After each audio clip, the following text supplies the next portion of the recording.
¿Listo?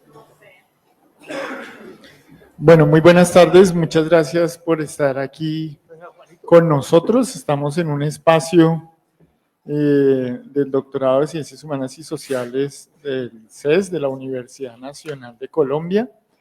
Y pues bueno, tenemos el gusto de hoy contar con la presencia del profe Pablo Hoyos, con una charla, aquí lo tengo titulada La producción de narrativas y las luchas por el relato, dos itinerarios de investigación en México, ¿cierto? Bueno, quiero pues primero pues agradecer a todos los compañeros que están aquí presentes y pues al profe Pablo por su presencia, por venir a compartir aquí su trabajo con nosotros. Contarle que, pues que bueno, digamos que este espacio es un espacio pues de libre, pero que también, y bueno, también lo tenemos la transmisión a través de Facebook, pero también es un espacio de nuestro doctorado pues en el que tenemos varios compañeros que están en este momento en proceso de finalizar sus proyectos doctorales, están terminando alrededor de su primer año. Y creo que pues eso también, como para contarte un poco como el escenario y de quién es el auditorio al menos que está aquí presente. Entonces, pues bueno, no siendo más, yo creo que todos queremos escucharte. Creo que tú tienes preparada una presentación también de tu trayectoria, entonces, pues la idea es que veníamos a escucharte, entonces pasemos directamente a ello. Y antes, como un aviso parroquial, les voy a pasar una hojita para que firmen, no es una asistencia realmente, sino para que firmen una autorización pues, para salir en el video y en la transmisión del Facebook. Bueno, muchas gracias, profe Pablo, por estar aquí con nosotros.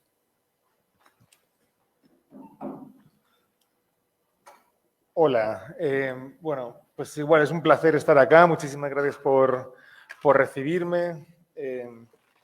La Universidad Nacional es un espacio para mí muy deseado y pues es un gran honor poder pues venir a compartir itinerarios y a compartir reflexiones, a compartir también pues deseos, ¿no? Porque, bueno, uno como de los puntos fundamentales que me ha permitido mantenerme en la investigación social y en la academia ha sido pues que mis trabajos de investigación tengan que ver pues con deseos no solo individuales sino también colectivos y cómo esos deseos luego se pueden construir en agenciamientos que permitan hacer cosas que les sirvan a las personas que están en situaciones pues complejas, vulnerables, precarizadas, con los adjetivos que queramos ponerles de donde los queramos poner, para que justamente con ello puedan pues jugar una posibilidad de resistencia, ¿no? O sea, poder construir una táctica. Entonces yo entiendo la investigación social desde una perspectiva muy desertoniana, ¿sí? ¿No? Como una investigación como una táctica, una investigación como la posibilidad de construir artefactos en colaboración con los demás y por tanto, de poder construir también, pues evidentemente, pues conocimientos y no solo construir, sino de poder justamente a través de saberes locales o de conocimientos situados, pues poder justamente como pues poder combatir esta manía que tiene el cliché que diría Deleuze, ¿no? O el mainstream, como por llevarnos a hablar en sus términos, a interpretar en sus términos, a sentir en sus términos. He de decir también que si puedo estar aquí sentado es porque hace 16 años me encontré con Alfredo Molano y cuando empecé a leerle entendí como que ahí había, en esa forma de narrar y en esa forma de vivir la investigación, había una posibilidad para mí en la investigación. Entre otros y otras compañeras y compañeros, pero fue como muy significativo para mí.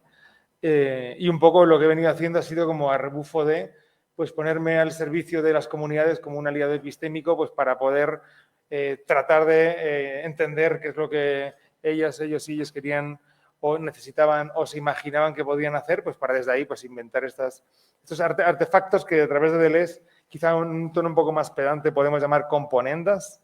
Ahí hay un filósofo español que se llama... se apellida Pardo, creo que se llama José Luis, a ver que me perdone, que no me acuerdo de su nombre, que da clase en la Complutense. Creo que sí. Bueno, entonces tiene ahí un par de libros que están bastante guays, como que aterriza Deleuze desde su mirada y trabaja la noción de la componenda desde el español de España como una chapuza, ¿no? Como aquello que yo puedo hacer aquí y ahora con lo que tengo disponible y que está dirigido justamente por este deseo que es el de no solo sobrevivir, sino hacer una vida vivible donde pues esta realidad como producción social lo único que pretende es asfixiarnos. Entonces, en torno a eso es que pues, he venido trabajando y un poco lo que voy a contar hoy más o menos rápidamente para que después, bueno, pues desde sus problemas de investigación, desde sus miradas, desde su perspectiva, pues que podamos hablar, ¿no? O sea, lo de las ponencias me da bastante pereza. Y igual traigo 2 vídeos de un poco, porque lo que empecé a hacer fue más molaniano, como narrativas, ¿no? Empezar a escribir, yo como primero, bueno, pues, con esos debates de cómo es uno un autor o de cómo uno se autoriza cuando hace escrituras colectivas y, bueno, hay varias trochas que podemos igual como pues, discutir, reflexionar sobre ello, etc. Pero luego, sin embargo, por cuestiones que no tienen que ver con mi voluntad, o sea, al final por accidentes, bueno, un poco dentro de esta onda de la antropología, bueno, o de los métodos desastrosos, ¿no? O métodos del acontecimiento, según como lo queramos traducir, pues igual he venido como teniendo que hacer otro tipo de cosas a escribir, ¿no? O sea, pues he tenido que hacer vídeo, he tenido que hacer teatro, he tenido que hacer artes visuales o artes plásticas, o hemos tenido que hacer, ahora estamos haciendo una película de animación, cuando yo nunca había pensado ni hacer una película y menos de animación. Y quizá voy a empezar por ahí, voy a empezar por el final. Pues como funciona el mundo de la investigación, voy por mi segundo postdoctorado, después de que estuve 7 años trabajando en México en una universidad pública, después de que que gané una plaza, pero esa plaza fue impugnada y me quedé con un limbo y el postdoctorado fue lo que me permitió como seguir, bueno, pues haciendo investigación y tal. Dentro de la onda de que pues sabemos que hay ciertas modas académicas y que hay ciertas palabras clave que si uno sabe más o menos cómo jugar con ellas puede acceder a recursos. Pues así yo metí un postdoctorado sobre memorias bioculturales en la frontera de Chiapas, de México con Guatemala, en el estado de Chiapas, y yo pretendía hacer ya había sido asesor metodológico en este proyecto sobre memorias bioculturales, pero entonces yo metí como un 2.0 que era un proyecto sobre las estéticas de las memorias bioculturales, básicamente como las artes del hacer de las comunidades campesinas, que sobre todo que trazaba esas 3 líneas clásicas muy Foucaultianas de la relación con uno mismo, la relación con los demás y la relación con el medio, ¿no?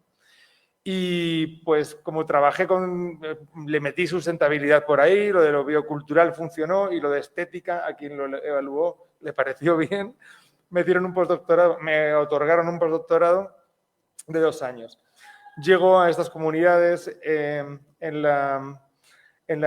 estaban en la sierra y en la costa. Básicamente son 2 comunidades que están enfrentes, las separará en línea recta al máximo 30 kilómetros y están colindando con con 2 reservas de la biosfera, pero que es la misma reserva de la biosfera, que luego la misma carretera panamericana parte, el ferrocarril parte y es por donde pues, los migrantes migran y por donde los cárteles se hacen competencia y se matan y es una zona bastante caliente ahora en México. Y entonces, con esta excusa de que están pegadas a las reservas de la biosfera, también he entendido justamente esta historicidad de cuál es nuestra relación política o dentro de las políticas del Estado, cómo se ha venido nominando, o de las políticas internacionales, cómo se ha venido nominando la naturaleza, ¿no? Y ahora, bueno, son reservas de la biosfera o de la biosfera. Pues, llego ahí y básicamente soy acompañado por 2 compañeros, les pido a 2 compañeras para no ser el hombre blanco que llega a una comunidad rural solo, no sé qué, no sé cuál. Le pido a 2 compañeras, una que hacía el doctorado en CRESUR y otra compañera de la UNACH, de la Autónoma de Chiapas, si me podían acompañar a abrir campo. Intentando yo, pues eso, pues quedarme como en un lugar que no fuera como el típico, el típico CIS, ¿no? Que además que llega a la comunidad rural y pues le preguntan, oye, ¿España cómo es? Si España hay árboles, si España no sé qué, o sea, como para yo despejarme, de esta interpelación que yo mismo iba a generar, ya conociéndola dentro de mi trayectoria en campo, Y gracias a que voy acompañado por mis dos compañeras, nos reunimos en un colegio de bachilleres de esta comunidad que se llama Plan de Ayala, y lo que las niñas empiezan a contar, los adolescentes empiezan a contar, es que había pasado algo muy grave en la comunidad. Así, ya nos contarán eso que grave, que ha pasado, ¿no? Y que como que si les gustaría hacer algo, bueno, sí, es que no nos dejan salir de casa, tendría que ser aquí en la escuela, no nos dejan salir de casa. ¿Cómo que no les dejan salir de casa? Sí, no, es que está la cosa muy mala, claro, muy mala, porque hay una guerra entre tres cárteles. Pasas el cerro y hay una guerra entre tres cárteles en una presa que se llama La Angostura, y luego también, pues del lado de acá, hacia la costa, pues tampoco está la cosa como muy amable. Entonces ya primero empieza a aparecer una sombra, que es la sombra de los malos, pues eso, que es la sombra de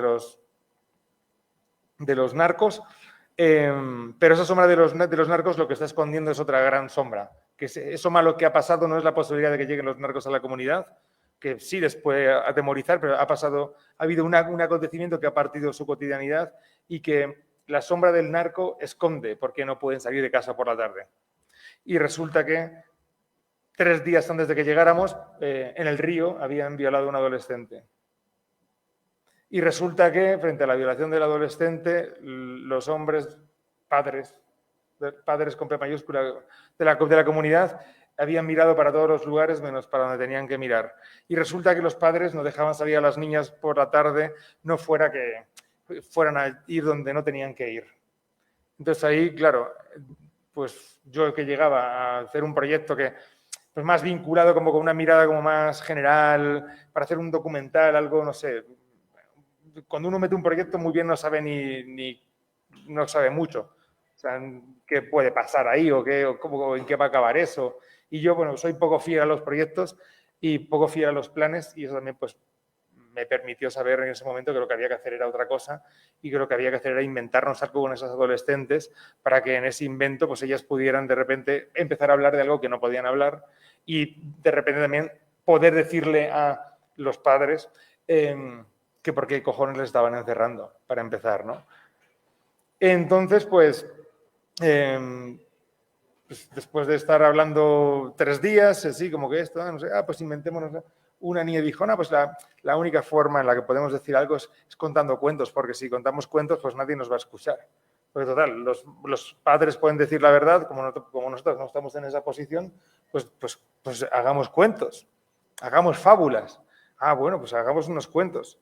Y ahí fue que empezamos a escribir un primer cuento que fue El cántaro de oro, que es este mito de que en la noche se ve un resplandor y si vas al resplandor hay un cántaro que está lleno de oro, pero que si en la noche lo abres se convierte en piedra y que tal.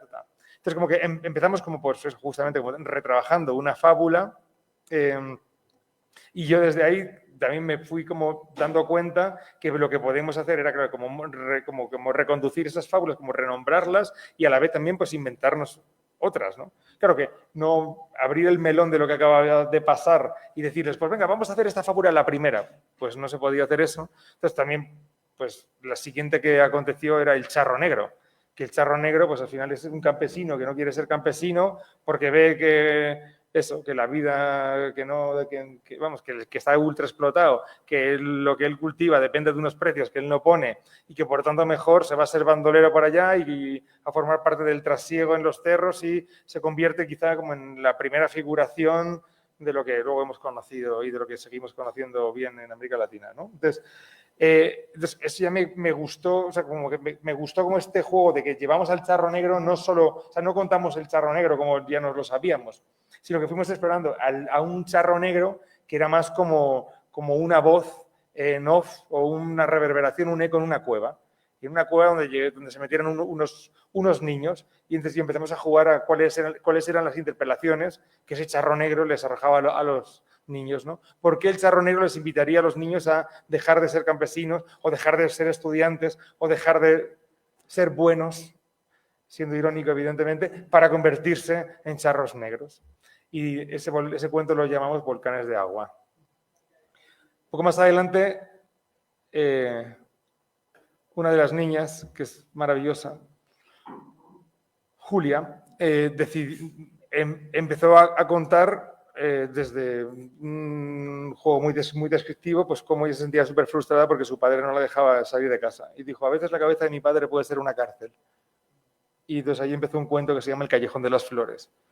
Entonces, y empezó a contar que su cuarto era un callejón oscuro, pero que en una esquina se abría como la posibilidad de un brote selvático donde se salían muchas flores silvestres, no flores domesticadas. Entonces ahí habla del valor de la flor silvestre, habla de cómo luego en la noche salen mariposas y esas mariposas le hacen cosquillas y como que de repente es como se acercan las pasiones alegres y la permiten volar. Y en ese vuelo ella decide emigrar a Estados Unidos. Y cuando llega a Estados Unidos dice, pero no, aquí no es, porque aquí no hay tiempo para jugar, aquí solo hay tiempo para trabajar y para partirse la madre siendo un brasero más. Entonces se volvió a su comunidad y ahí acaba el cuento.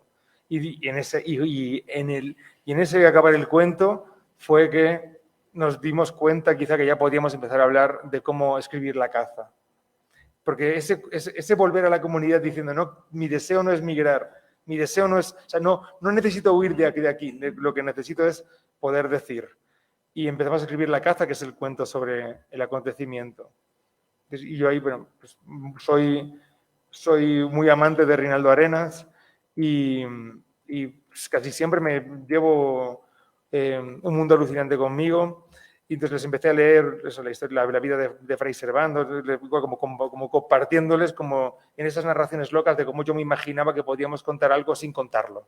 Porque el objetivo era en la caza contar algo sin contarlo. Y ahí, bueno, es un cuento de metamorfosis, que si no al final pues podemos leer, o si no, si no os lo puedo mandar. Y para igual el libro, los dos libros de los que estoy hablando los puedo mandar en PDF, y porque no traigo ninguno porque están agotados. Y ya. Entonces, mi método de investigación no era escribir cuentos con adolescentes. Desde luego que no. Sino mi método, como diría Donna Haraway, cuando hablamos de métodos me da urticaria, pero o sea, mi disposición como investigador era pues abrir los poros y entender cómo yo me podía orientar para que, no sé, como esa necesidad de confabular de las niñas pues pudiera materializarse, ¿no?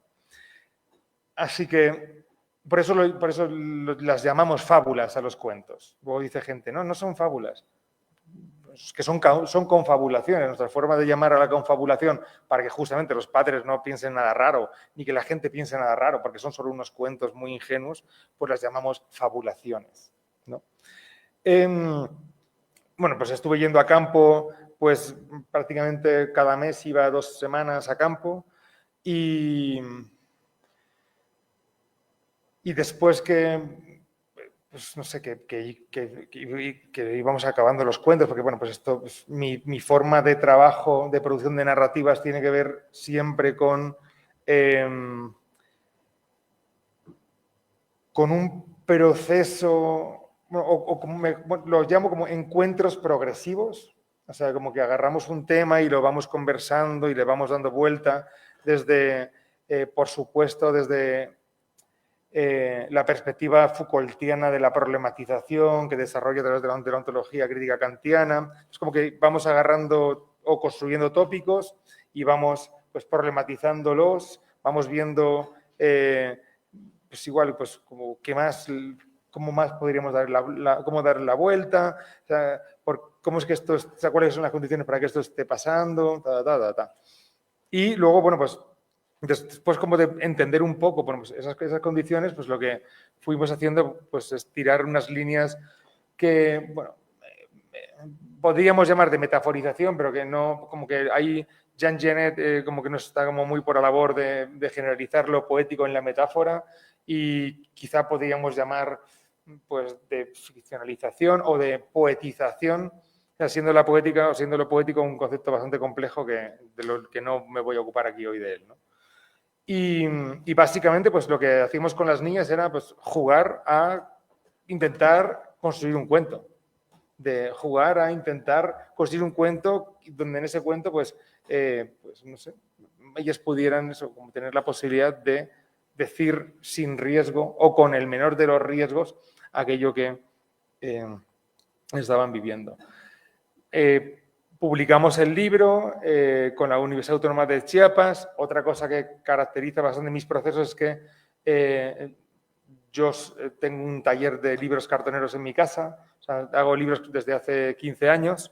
Entonces, como que pues, sé utilizar InDesign, sé hacer diseño editorial. Tengo unos amigos comunistas en la Ciudad de México que tienen una imprenta. Es decir, tengo como los medios, yo controlo esos medios. Entonces, lo que suelo trabajar con las universidades luego es como pedirles el ISBN. Y en este caso, que pues, era un postdoctorado, no podía sacar el libro por mi cuenta por los informes posteriores y así. Entonces, pues, entonces hicimos el libro, eso pues, en casa. Y cuando el libro llega a la comunidad y yo se lo doy a las niñas, ocurre algo increíble, que es que pues, ellas pues, toman el libro, o sea, lo empuñan y lo abren y se lo empiezan a leer a sus compañeros. O sea, así, pum, se lo pusieron a leer, y se quedan todos así como, hostias. O sea, y ellas diciendo, joder, mira, o sea, como fue muy poderoso.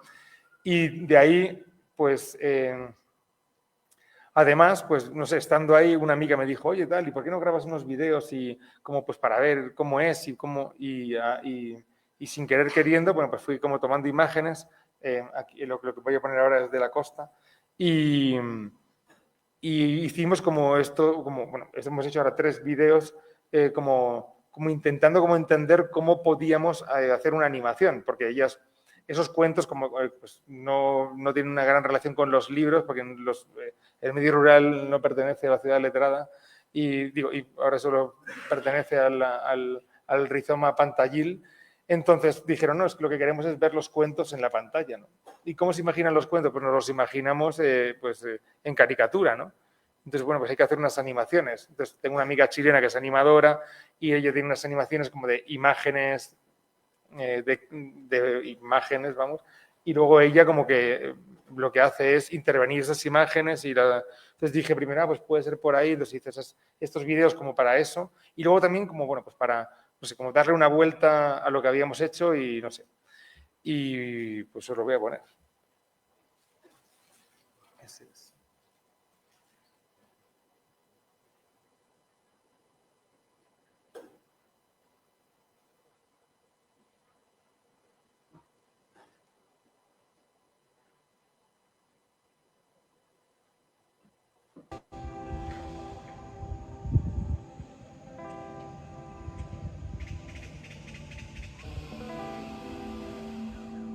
Me falta sonido.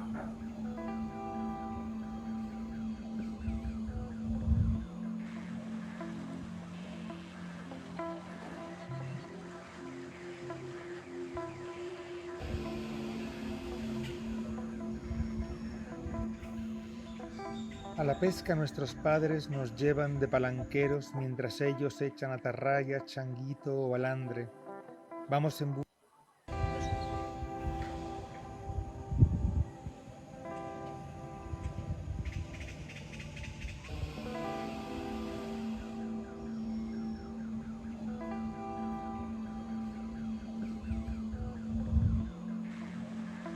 Es muy bajo, ¿no?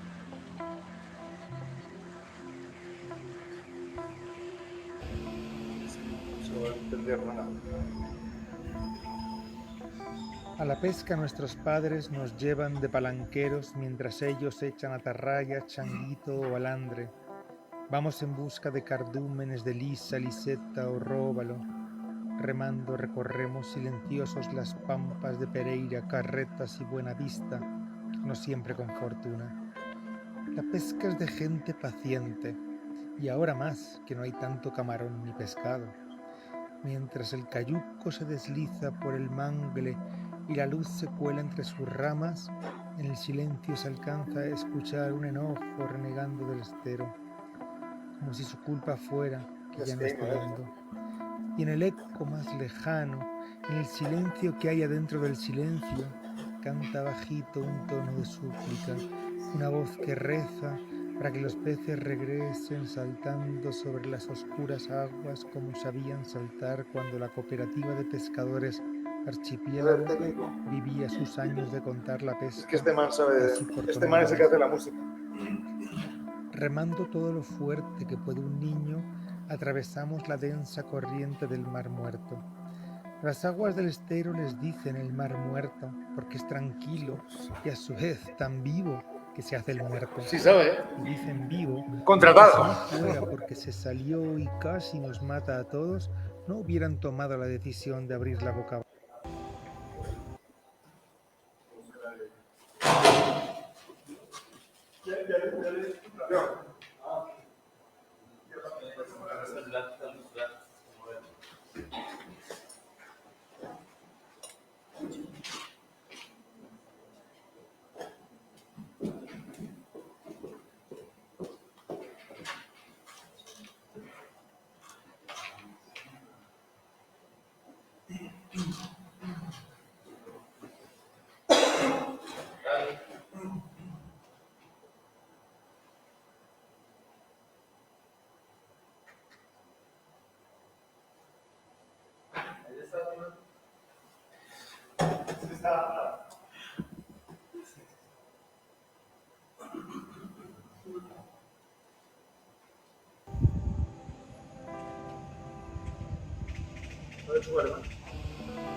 Ahí. Yo creo que ahí, ¿no?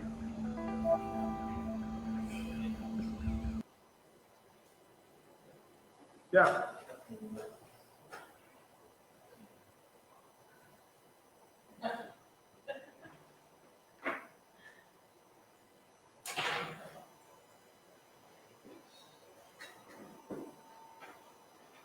¿Lo pongo entonces o qué?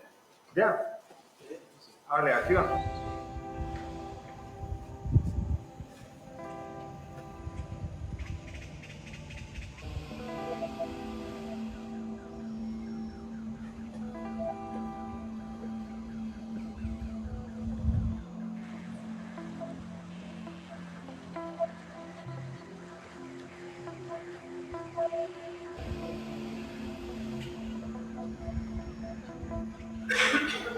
A la pesca nuestros padres nos llevan de palanqueros mientras ellos echan atarraya, changuito o alandre. Vamos en busca de cardúmenes de lisa, liseta o róbalo. Remando recorremos silenciosos las pampas de Pereira, Carretas y Buenavista, no siempre con fortuna. La pesca es de gente paciente, y ahora más que no hay tanto camarón ni pescado. Mientras el cayuco se desliza por el mangle y la luz se cuela entre sus ramas, en el silencio se alcanza a escuchar un enojo renegando del estero, como si su culpa fuera que ya no esté dando. Y en el eco más lejano, en el silencio que hay adentro del silencio, canta bajito un tono de súplica, una voz que reza para que los peces regresen saltando sobre las oscuras aguas como sabían saltar cuando la cooperativa de pescadores Archipiélago vivía sus años de contar la pesca casi por toneladas. Remando todo lo fuerte que puede un niño, atravesamos la densa corriente del Mar Muerto. Las aguas del estero les dicen el Mar Muerto porque es tranquilo y a su vez tan vivo que se hace el muerto. Le dicen vivo porque si no fuera porque se salió y casi nos mata a todos, no hubieran tomado la decisión de abrir la bocabarra. Le dicen muerto porque desde que la abrieron, el río sale al mar en lugar de dar vueltas por el mangle, y entre las aguas saladas que se entraron y las de dulce que salieron, algunos piensan que por eso es que se fue la pesca. En ese tiempo, lo poco que había se pescaba. Poco iba a importar la veda si se estaba al día con 2 o 4 niños a cargo. Pero si agarras a la camarona ahuevada, le matas también la larva. No la dejas de sobar y por eso mismo la producción se va matando. Esa historia no nos la tienen que contar porque la vivimos desde que éramos esos niños chiquitos que esperaban la pesca con la boca abierta. Entre las pampas hay tantas historias como islas. Una de ellas es la que le dicen Piedritas. Se dice que un gringo pagó un poco de dólares para que le desenterrasen los montones de conchales donde los antepasados mames hacían sus ofrendas.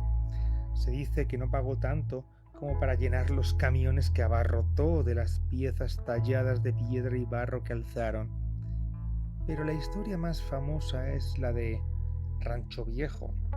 Hasta su corrido en YouTube tiene, y dice: en medio de los manglares, en una isla escondida, hacían sus operaciones en una pista clandestina. Aquellos construyeron su aeropuerto desmontando el monte atrasito del mangle. Poco se veía la pista de tierra, porque cuando llegaban las avionetas nos dejaban a oscuras a veces hasta que salía el día. Pero fue en un aterrizaje imprevisto que les venían persiguiendo y al segundo de tocar tierra les cayó el ejército.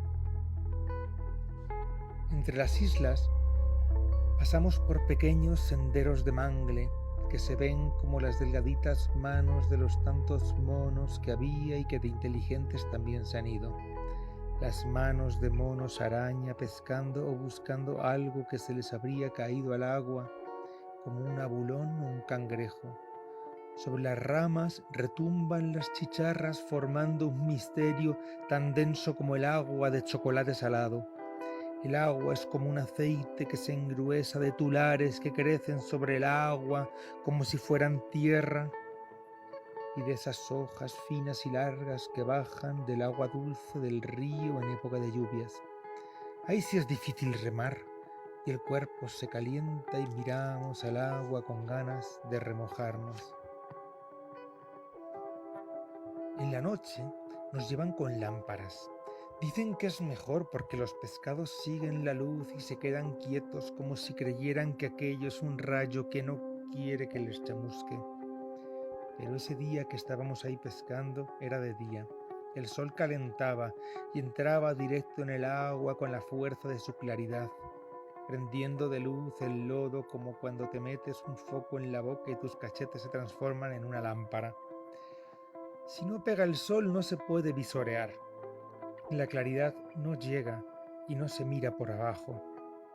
El mar muerto es una cueva a la que se entra por el cielo y el infinito ramaje del mangle, atravesando la superficie que es como un espejo, mejor que un espejo, porque lo que se ve es un cielo de agua por el que se atraviesa hacia la sombra de las cosas. Lo primero para visorear es saber nadar, no ponerse nervioso porque lo conocido se desaparezca y mantenerse tranquilo porque el mar muerto arrea a la cocodrila. Pero también es verdad que luego ella se da sus paseos por la pampa aunque tenga a sus crías en el estero. Si estás sumido no te puede hacer nada porque ahí donde abre la boca se ahoga. Pero si estás flotando, ahí ya sí puede abrir la boca y sálvese quien pueda. Antes de sumergirte, se va a agarrar todo el aire posible para, visoreando, aguantar el tiempo que sea que tardes en agarrar el pescado y salir a tomar el aire que no tenías debajo del agua. Llevamos una flecha amarrada a un hule de onda y en el pico le echamos filo y le colocamos una lengüeta para que no se vayan los pescados cuando los atraviesas. O sea que sí es filuda.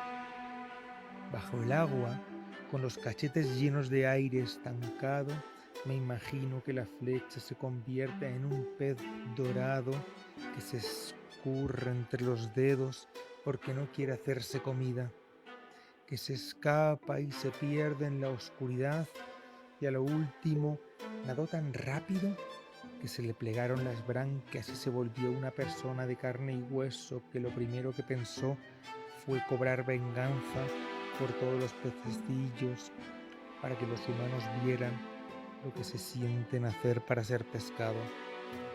Extrañado, con esta escena en la mente, saco la cabeza a la superficie, tomo aire y escucho de fondo el rumor del mar infinito.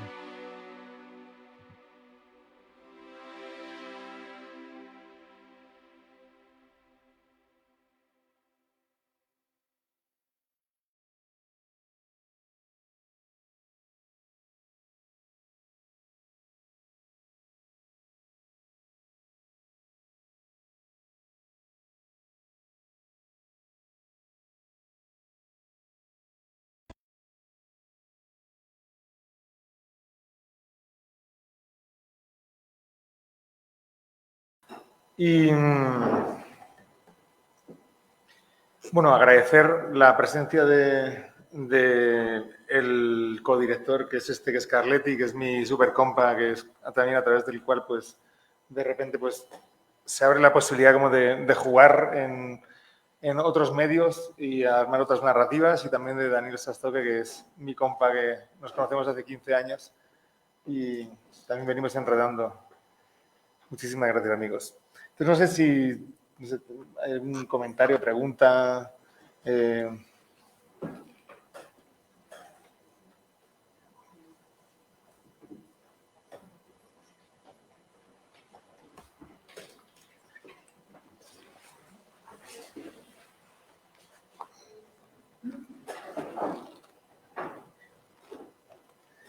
Entonces, bueno, este vídeo es básicamente un experimento que no sé, como que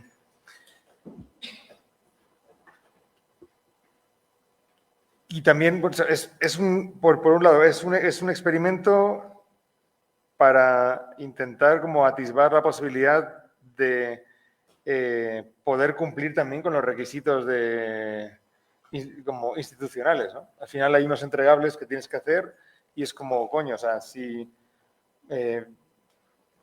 tengo que hacer un documental y dado como las derivas que ha tomado el trabajo de campo y las colaboraciones que he establecido para, bueno, pues para dedicarme a hacer ciertas cosas y no otras, pues para empezar, pues digo, bueno, pues puedo ir avanzando, intentando como, o tentando a ver esto cómo lo puedo traducir en un video. De la forma más casera del mundo. O sea, todas las imágenes se han tomadas con un teléfono y porque nos faltaban imágenes, es que tuvimos que empezar como a jugar a solaparlas y a ver cómo hacíamos que la imagen se desconociera para que pues, fuera interesante. Entonces, en el montaje, que fueron 4 noches frente a la computadora, pues eso, pues me decía Carletti, no, pues yo creo que si no hay que volver para tomar más imágenes, digo, pues está cabrón volver ahora mismo, mejor acabemos esto como tal, y luego pues al Daniel le dije, mira, tenemos esto, le podrías meter música, mañana es tu último día. Y así fue, que también él agarró, no sé qué, recicló, hizo, rehizo y acabamos montando el video y luego pues lo mandé al grupo de las niñas que trabajan en la comunidad de la costa. Y también algo que me ha pasado es como cuando, bueno, en general, en los trabajos de campo, uno quizá puede tener un poco más claro como los procesos de materialización, pero las comunidades o las gentes o las personas, pues no, porque no se dedican a escribir libros, ni se dedican a hacer videos, ni se dedican a hacer el tipo de cosas que quizá nosotros estamos acostumbrados, y suele como también ayudar como construir, pues eso, artefactos, pivotes, a través de los cuales pues, puedan ir viendo cómo lo que está sucediendo se traduce en lo que nosotras sabemos hacer, ¿no? Y un poco a lo que nos hemos dispuesto, y también pues, para medir el agua, los camotes dirán en México, pues para ver si eso que se está cristalizando tiene que ver con lo que desean o no, ¿no? Como dar la posibilidad de, con productos intermedios, decir, oye, mira, esto no nos interesa, esto no es, por aquí no va, perfecto, pues fuera, ¿no? O sea, igual, esto es una parcialidad, es un juego más. Igual, los 2 vídeos más, que hay sobre un cuento que se llama Las vacas, que básicamente narra pues, la vida cotidiana de las niñas en la ordeña y cómo ellas, les hablan a las vacas y les cuentan, y en los ojos de las vacas, en el reflejo de los ojos de las vacas, como que se construye una atmósfera de vasta intimidad. Y pues igual, como con unas nubes, fui grabando nubes y fui grabando humos de chimeneas, y ahí como que se armó lo de las vacas. Y luego el del Callejón de las Flores, pues me fui a parques en la noche y semáforos y no sé qué, y poniendo bolsas de plástico, como construyendo eso, como distorsiones sobre la... Entonces, pues fui haciendo las imágenes del Callejón de las Flores y bueno, eso como, pues, como juegos, como mientras tanto, como pues, y bueno, así. Y ahora estamos en ese momento de que, bueno, tuvimos la posibilidad de que un senador mexicano como que alguien le contó del proyecto, alguien le dio mi teléfono, alguien no sé qué, y ya saben cómo funciona esto, ¿no? Que de repente, pues está bien como hacerse fotos y está bien como hacer como que uno promueve proyectos y está bien tal. Y bueno, yo hablé con los padres y las madres y las niñas si les interesaba ir a la Ciudad de México a ponerse en el Senado, a que ellos fueran a leer los cuentos, dijeron que sí, y eso construyó pues un efecto parcial también donde pues yo tuve que llamar a los padres de familia para pedirles permiso de si podían venir las niñas acompañadas por un tutor, que era claro que iba a ser una tutora, iba a ser la madre. Entonces, en esas llamadas hablé con uno de los padres que había sido de los que pues no dejaba salir a su hija de casa, y me dijo, no, muy buenos sus cuentos, muy buenos sus cuentos. Y yo, muy interesantes sus cuentos. Entonces, como que, pues bueno, mínimo las niñas llegaron a la ciudad, presentamos el libro con las mamás, no sé qué, estuvieron un par de días con nosotras y parece, bueno, que mínimamente como que hemos conseguido como que los cuentos no hayan sido interpretados justamente como una disidencia de las niñas frente a la autoridad patriarcal, por un lado, y por otro, pues hemos conseguido que las dejen un poco en paz, ¿no? Que eso ya es bastante. Y luego, bueno, pues justamente ayer estábamos Carlet y yo caminando por la Candelaria y Julia me llamó por teléfono y me dijo, oye, es que me quiero presentar en un concurso de pintura, pero Carlet es pintor. Y cuando fui a México a tu casa vi que tenías unos cuadros, entonces quiero que Carletti me ayude, que me, no sé qué. Sí, claro, por supuesto. Entonces como que, y me he dado cuenta que yo nunca me había imaginado que iba a ser escritora, pero yo siempre quise ser escritora, entonces lo que estamos también haciendo ahora con ella es que escriban los cuentos de sus cuentos, ¿no? Como yendo como hacia esa ampliación del campo de batalla, donde de repente, pues, a través de un artefacto como un libro, pues se ha concentrado, o se ha movilizado o removilizado como su deseo como por hacer, y también porque las dejan hacer, ¿no? Porque ahora que diga ella que quiere ser escritora, pues no es tan descabellado, ¿no? O no es tan punido. Para lo de los cortos, para lo de las animaciones, pues igual, dije, pues ¿cómo hago una animación? Si mi amiga chilena me cobraba el minuto a 6.000 pesos mexicanos, es decir, a $300, y cada cuento dura 9, 10, 12 minutos, pensando también que luego hay que hacer una adaptación de los cuentos, porque no van a ser cuentos contados como estos, es una pereza increíble, ¿no? Entonces, ¿cómo se va a contar ese cuento en la animación? Pues eso lo vamos a ver después cuando lo guionemos. Quizá le pido ayuda a mi amigo Juanito. Pero entonces, no tengo eso como, no sé, $10.000 para hacer esos cortes. Después me tuve que poner en contacto con universidades que tuvieran la carrera de animación dentro de arquitectura o de artes para ver si les interesaba dentro del servicio social, cómo pues colaborar con nosotras. Y parece que una universidad privada mexicana, el TEC de Monterrey, está dispuesta. De hecho, vamos, y ya estamos casi como firmando como la posibilidad de que los estudiantes durante un semestre hagan como proyecto la animación, si no de todos los cuentos, por lo menos de algunos, y va a ser desde junio para diciembre como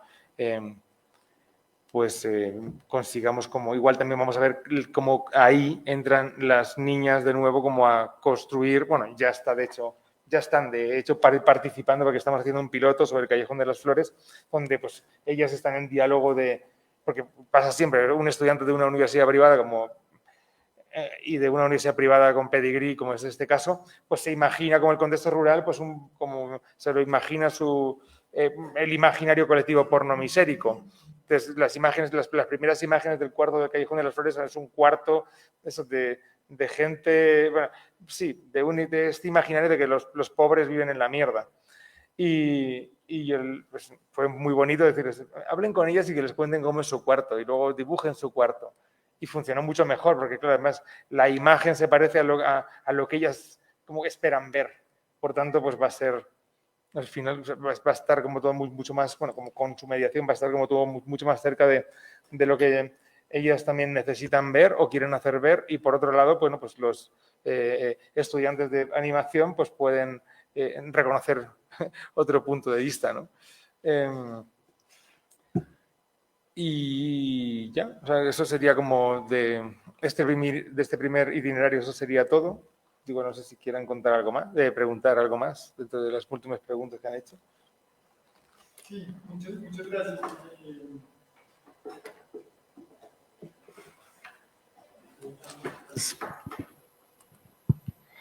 Muchas gracias. Me parece que es muy interesante lo que nos has contado sobre estas fabulaciones. Y me parece muy inspirador en el sentido de, pues de empujar esa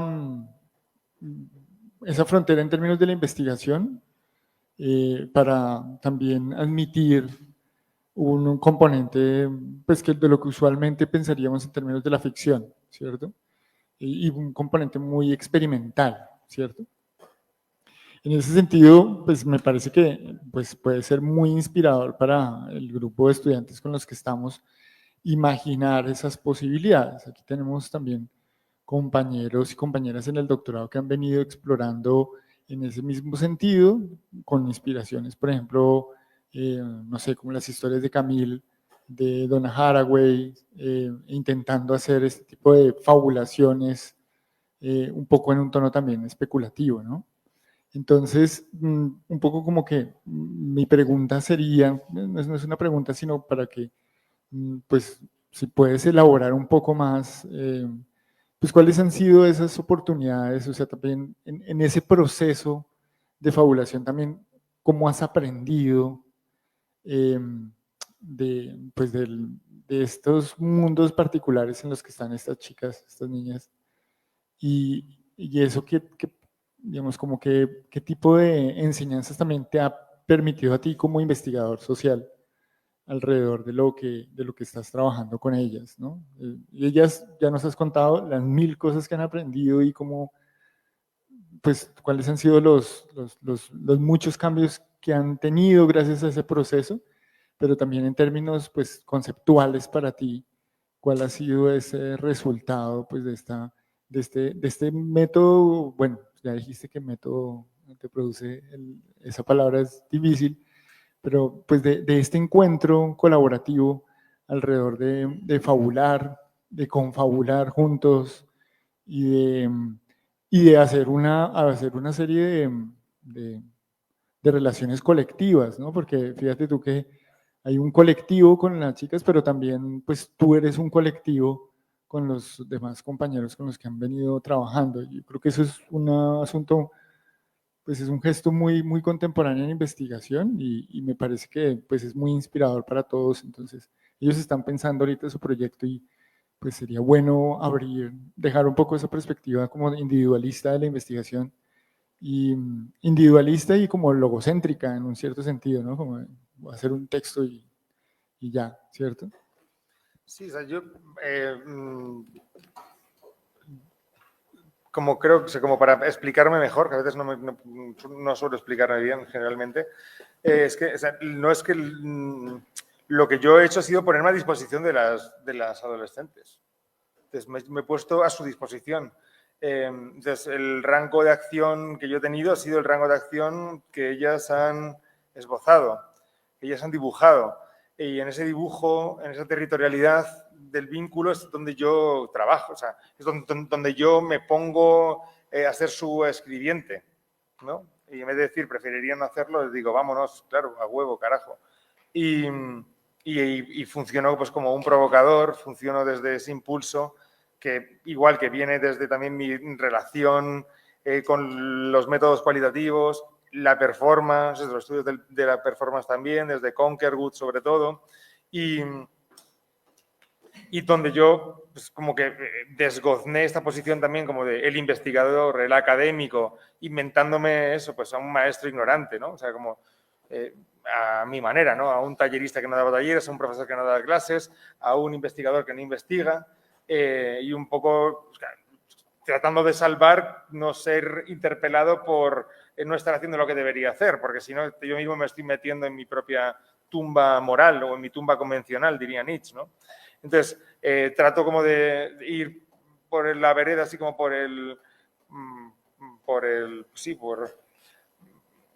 iba a decir liminal, no, como por la comisura de el camino Y entonces, más que las niñas aprender, lo que las niñas han hecho lo que han querido. O sea, han hecho lo que les ha dado la gana. Y de hecho, llegamos a lo de esto de las animaciones, porque lo que ellos necesitan es es poder compartir en su teléfono esas cosas que han escrito y esas cosas que se han imaginado y esas cosas a las que hemos jugado, ¿no? Entonces también ahí, como hacer de la investigación un juego y un juego profundo, que diría, o sea, está desde Vygotsky, ¿no? O sea, tomando la psicología social, que es donde yo tengo también, desde Vygotsky, Brunner, a tomar la psicología, tomar el juego en serio, o sea, jugárselo en serio, pues también es lo que a mí me levanta de la cama como investigador, ¿no? Entonces, pues, desde luego que lo que me alimenta de mis vínculos en ese tipo como de procesos de colaboración experimental, porque al final nos reunimos para jugar e inventarnos algo que no sabemos muy bien lo que es, pero que tratamos que justamente el dispositivo pues, opere a favor de y no en contra de las condiciones y las relaciones de fuerza que las oprimen o que las están, me gusta decirlo en español de España y ser un poco grosero, jodiendo la vida. Pues eso es lo que hacemos, ¿no? Entonces, y luego, pues, tengo una relación muy clara con el pudor y con la obscenidad, ¿no? O sea, sé que hay cosas que no tengo que escuchar, sé que hay cosas que no tengo que saber, sé que hay cosas que no son mías, sé que hay cosas que no paso por ahí, sé que hay circunstancias, momentos, espacios donde no tengo cabida y con toda la humildad uno no está ahí y uno no es ahí y que me llame ayer Julia y que me alegra mucho, me da mucha alegría. Pero si no me llama, me da mucha alegría también. O sea, no me quiero convertir en alguien para nadie, porque si no volvemos otra vez a esta interpelación de el investigador salvacionista que está más que desmontada, pero que, claro, que tiene una capacidad de atracción muy fuerte, que es, más siento yo, el cis que soy, pues es como, joder, pues mejor no estar, mejor saber no estar, mejor saber desaparecer, ¿no? Y entonces, no sé, como eso. Y luego, pues, desde luego que, claro, pues trabajo desde una noción de las compañías epistémicas, trabajo, pues, o sea, como teóricamente, como pues me he movido por ahí. Generalmente suelo ir a la conceptualización después de trabajar, no hago una conceptualización previa, porque más o menos como que tengo claro como de dónde arranco, que es esta performance provocador, que lo empecé en una cárcel hace 15 años, haciéndome el tallerista que no daba talleres, diciéndole a los internos y a las internas, esto es ningún taller, tenemos 2 horas, ¿qué coño quieren hacer con estas 2 horas? Piensen, imagínense qué podrían hacer a través de mí, cómo podemos construir catapultas, cómo podemos construir un subterfugio, cómo podemos construir lo que ustedes quieran construir. Entonces, y así pues fui haciendo eso, pues como dirían mis amigos, cacharreando los métodos, como eso, poniendo aquí, allá, igual pues la ANT también nos ha enseñado muchas cosas. Y esto pues lo acabo llevando a un campo que lo hago por accidente, o sea, yo acabo por precariedad también, por nuestra propia precariedad ontológica. O sea, tengo 40 años, tío, y me quedo sin trabajo dentro de nada. Y tengo un hijo de 10. Y esta es nuestra realidad. O sea, que, ser académico hoy, pues, joder, menuda, no sé. Entonces, también yo sé dónde estoy, ¿no? O sea, también yo sé dónde estoy, me ubico en mis precariedades también, o sea, y en mi vulnerabilidad, ¿no? Entonces, también algo que me ayuda mucho es eso, es también pues llegar, eso, me pongo unos shorts rosas, me visto como si fuera, me he visto como más queer de lo que en el medio rural en México hasta incluso pueda ir un poco como el límite de ser aceptado. Eso me permite también ser nadie, un pobre hombre. La gente me mira como un pobre hombre, pobrecito. Y ese ser un pobrecito para ellos me permite, pues claro, que la gente, pues de repente eso, pues, se permita decirme cosas que de otra forma yo, yendo vestido como un investigador, no me diría. Yo siendo un español que de repente va a ir a fiscalizar o no sé qué, pues no me diría. Entonces, como que también intento siempre como eso, como travestirme, y no como una argucia, no como un truco cínico, no es cínico, ese güey soy yo. Y en esas veredas, lo sabemos perfectamente, pues nos pueden pasar muchas cosas. Y algunas no muy buenas. Y ya me han pasado cosas no muy buenas. Entonces, bueno, pues siempre, pues como en ese malabar, yo prefiero ser ultra vulnerable frente a los demás y que todo Dios sepa que sois una nuda vida para ellos y mejor empezamos desde ahí. y no empezamos a desmontar al colonizador que viene de España otra vez. Siempre hago una broma que digo que a mí me han congelado como a Walt Disney desde la colonia y me acaban de descongelar y que dónde está mi caballo y no sé qué. Entonces me dicen, esto está puto loco. Y luego le digo que me llamo Gómez Hattin y no me creen porque no saben en México ni quién es. Pero... Y ya. ¿Cómo llegaste al campo a estudiar? ¿Llegaste con una idea o sin idea? Solamente para explorar de dónde hay. ¿Cómo llegué al campo y si llegué con una idea? No, llegué al campo haciendo un proyecto postdoctoral que me tuvieron que aprobar, y en ese proyecto postdoctoral lo que quería era como esas comunidades rurales tiene Molano un libro que se llama Desterrados ¿no? Que justamente es gente que viene de exiliada de la guerra guatemalteca, gente que viene del sur de Oaxaca cuando se acaba el negocio del ferrocarril y tal. Entonces, y gente de los altos de Chiapas que está buscando tierra en el año 68. O sea, hace nada. Entonces, esa gente buscando tierra, súper diversa, ocupa ahí el cerro y dice, mira, pues aquí podemos vivir.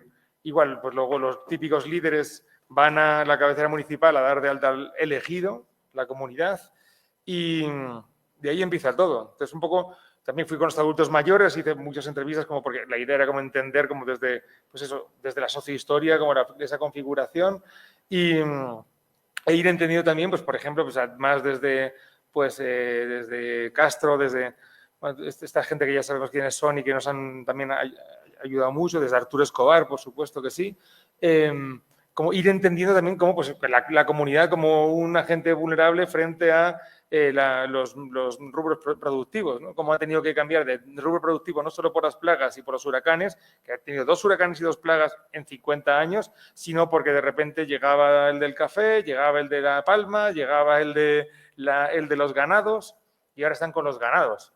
Pero claro, ya han pasado por cultivar miles de mierdas que luego no les dan un puto peso luego, y con las vacas cuando no tenían ni camiones, bueno, no hay ni carretera, o sea, es una vereda de verdad.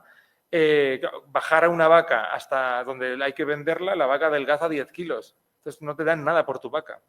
Entonces, mi idea era hacer esta estética de la memoria biocultural, como entender estas relaciones para con ellos mismos, entre ellos y con el medio, ¿no? Entonces, y luego pues entender las mediaciones que había en los 3 cortes o en los 3 recortes, ¿no? Como lo queramos llamar. Entonces, esa era mi idea. Yo llegué a hacer esas entrevistas y aparte, como también estaba de moda, o está de moda lo intergeneracional, como también metí la categoría intergeneracional y eso fue lo que me dio el postdoctorado. Entonces, adultos mayores y adolescencias. Y pues ya, entonces, las fábulas, que no le he contado antes, las fábulas también se acaban enmarcando, o sea, hay siempre cortes de la historia de la comunidad, o sea, de las historias de las comunidades, ¿no? Es como que juntamos la ficción con una especie como esta de los misterios del mangle, ¿no? Es como, ¿qué pasa? Que en el mangle antes estaba lleno de camarón, estaba lleno de pescado y ahora no hay nada en el mangle. Entonces, ¿qué ha pasado para que no haya nada en el mangle? O sea, si tenemos 10 años sí lo sabemos lo que ha pasado. O sea, pero bueno, entonces igual luego hicimos una de un nahual, que es el cadejo, y cuando los hombres se ponen borrachos, pues de repente aparece que es como si fuera como un jabalí hombre, entonces lo que hace es que los zarandea, los tira así, llegan con la ropa rota a casa y con una pena honda, ¿no? Como una cruda moral, un guayabo moral, ¿no? Pero claro, pero si no llega, o sea, si el cadejo nos aparece, el hombre llega a casa y ¿qué hace con la casa? Los niños salen disparados por la ventana y las mujeres corriendo porque el hombre llega a poner la casa patas arriba, ¿no? Y ahí es cuando pues, toda la violencia sexual intrafamiliar, chan, y toda la violencia en general, chan. Entonces, hablamos otra vez del cadejo, que es este nahual que todo el mundo lo conoce y que varios lo han visto, y tenemos la posibilidad de que los niños hablen de sus violencias en general, ¿no? Y la gente lee el cuento en la comunidad y se ríen. ¡Ja, sí, el cadejo, no sé qué! Y ya. Entonces, como que, bueno, entonces, estamos metiendo a circular eso, una versión, otra del cadejo, no tan otra como para que no sea como, esto no, sino como para que digan, sí, esto sí. Y de repente hay un run ahí, ¿no? Y el otro cuento que hicimos en esta comunidad se llama, ¿cómo se llama, Carletti? El de la costa, joder, ¿cómo se llama? Estoy muy empanado. Ahora sí, ahora lo veo. Entonces fue que primero fui a la sierra, en la sierra pasó este acontecimiento y luego bajé a la costa a hacer el campo, ya había empezado a confabular con las niñas, fui a la costa a invitarles a confabular. Entonces, como esa primera estadía en la sierra, como que me invitó como a imaginarme como un proyecto, eso, como integral sobre la fabulación, pero no en lo que yo llamaba estética está la forma de relación. O sea, era más, yo no sé, me imaginaba eso, no sé, un libro bonito, descriptivo, como con un análisis, o sea, más problematizado, ¿no? Como la comunidad viéndose a sí misma, como para que a la comunidad quizá luego le pudiera servir como para, pues no sé, pues tomar decisiones estratégicas, lo que fuera, ¿no? No sé. Eso, porque también, bueno, siempre hay autoridades ejidatarias con las que hay que negociar también. ¿A qué has venido, no? O sea, ¿quién eres tú? ¿A qué has venido? Aunque... Entonces, lo que hice fue dejarme llevar por la intuición de que había que hacer otra cosa que no fuera ese proyecto que, después de lo que acababa de escuchar, a nadie le interesaba. Y a mí, menos.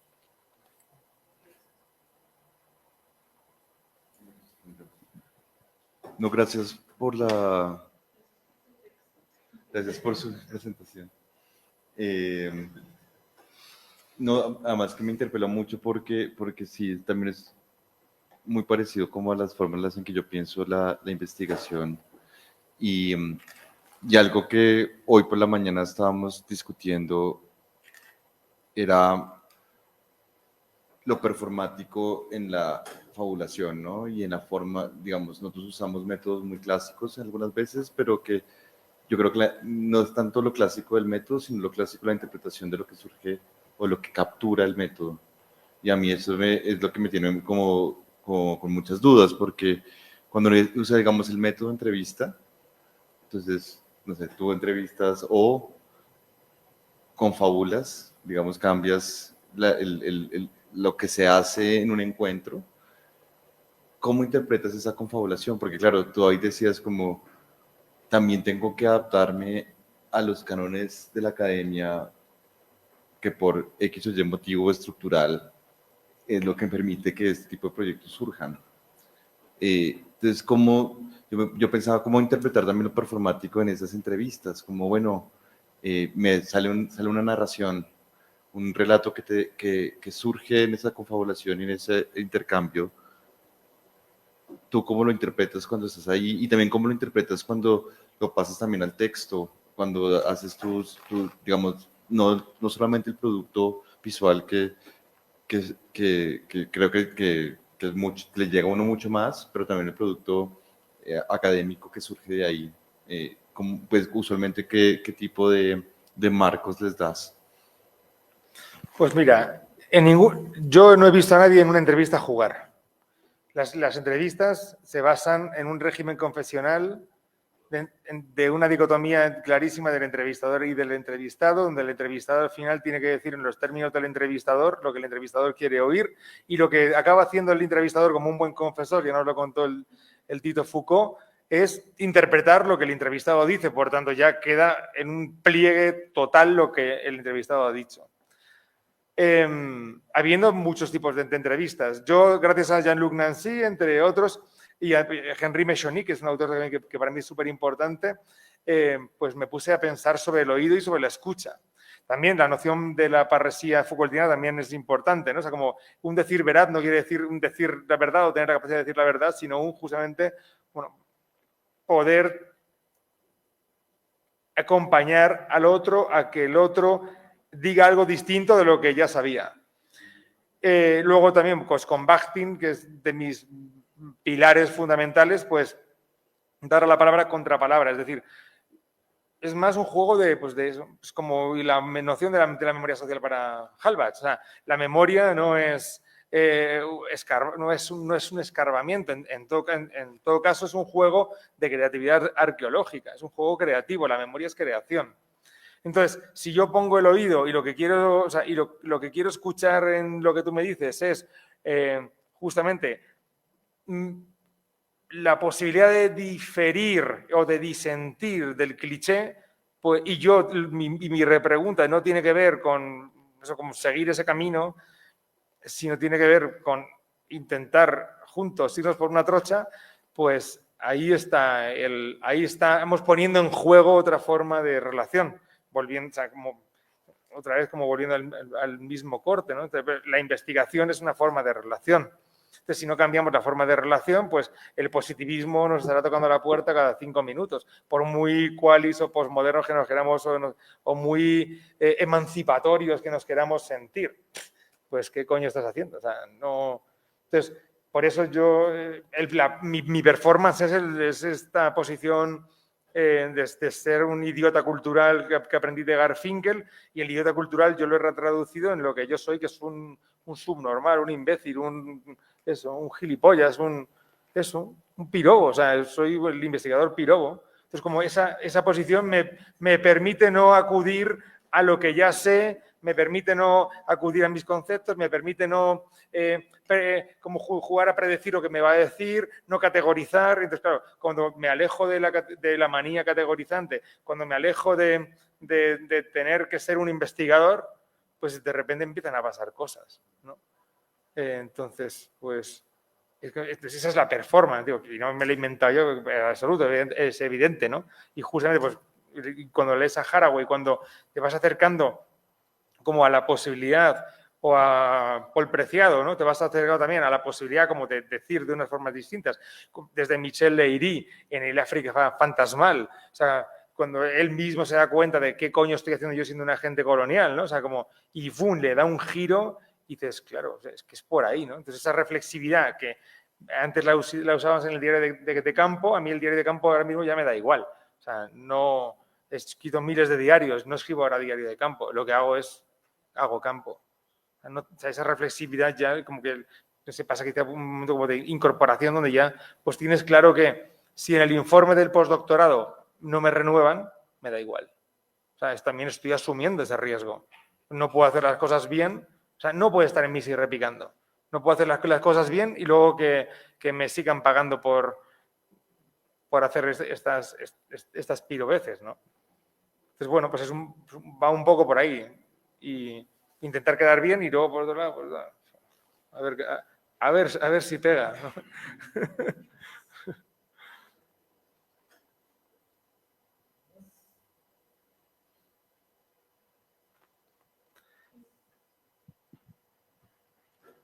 Estabas poniendo algunos apuntes que se me hacían importantes rescatar. Creo que sobre todo es como eso.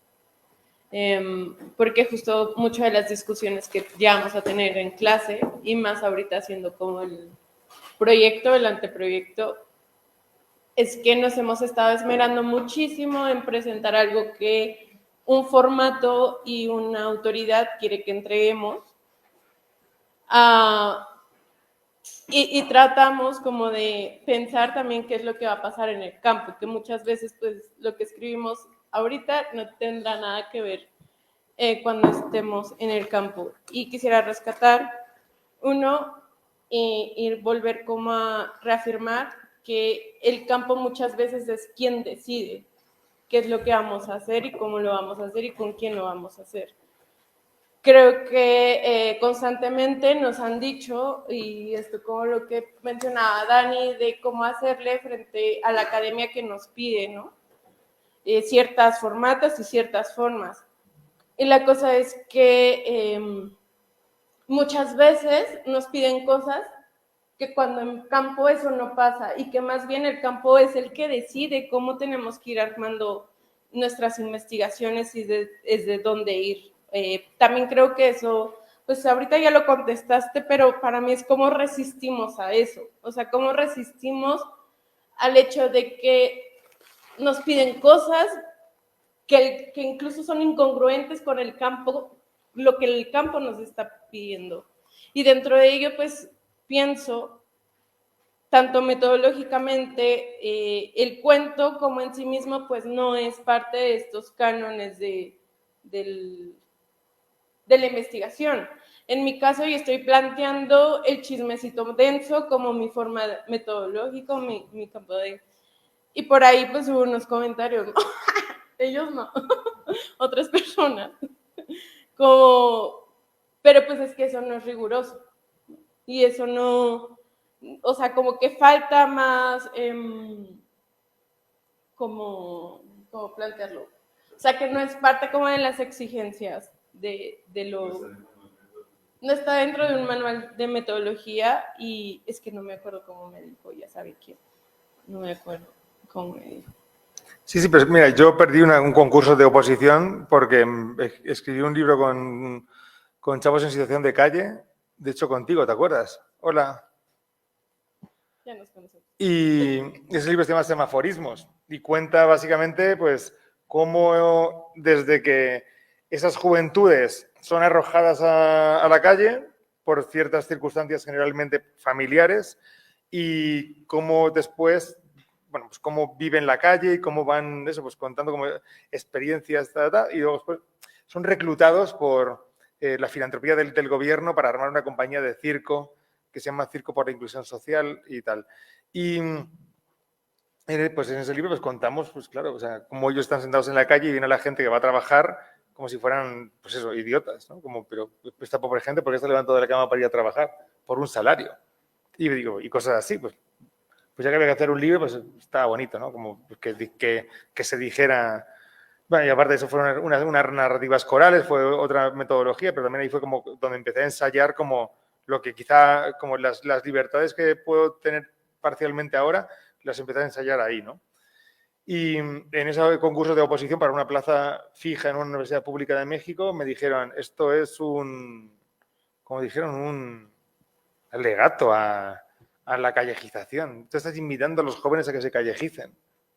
Yo miré a la señora y dije, no sé, o sea, si es un chiste, no es muy gracioso, pero si en serio en el libro puedes leer esto, o sea, gracias porque mi investigación es peligrosa, porque lo que estamos haciendo lo estamos haciendo bien. Si alguien como usted piensa eso, es que vamos bien. Claro, no perdí una oposición, que además sentí que podía ganar. Y fue jodido. Después de perder esa oposición, bueno, en el me tuve que ir a vivir a Chiapas, a un proyecto en los altos de Chiapas. Tengo un hijo de 10 años, dejando a mi hijo en la Ciudad de México, vivía 20 días al mes en Chiapas, 10 días al mes volvía a ver a mi hijo en la Ciudad de México. Esos 20 días pues me la pasaba en las tiendas tomando pola y tomando lo que me daban porque estaba triste. Fueron tiempos duros. O sea, para ser investigadora y para ser... Hace falta también tener la piel un poco dura. Hace piel de mulas hay que tener, porque si no, pues hay muchas peleas por todos lados y peleas que son hasta irreales o tontas, no sé, pero donde tu vida está, tus condiciones de existencia están en juego. Entonces, bueno, pues es lo que es. Y luego, también ahí en ese umbral, pues yo estudié en la Autónoma de Barcelona, donde pues, o sea, voy a hacer tu tesis de lo que te diera la gana. O sea, metodológicamente, aprendimos lo que era una caja de herramientas, y no solo una caja de herramientas, sino donde pues, justamente pues, podías cacharrear metodologías, donde hacer autoetnografía, sí, pues esto ya llevan haciendo las feministas hacían autoetnografía hace 30 años. O sea, nadie tenía ningún problema con también según en qué academias habitas o resides, pues también verás qué interpelaciones y qué tipo de obstáculos pues vas a encontrar, ¿no? Entonces también ahí a veces uno tiene menos capacidad de movilidad y otros pues, encuentras también aliadas y aliados y aliadas que te permiten hacer videos, que te permiten hacer lo que te da la gana, que te permiten irte a campo tal, y otras veces pues no, pues encuentras pues punición, ¿no? Punitivismo, que es lo que encontramos en la sociedad generalmente, ¿no? Ah, que lo castiguen. Así no es. Que tiene que hacer lo que todos queramos que haga. Pues, pero eso va a pasar siempre.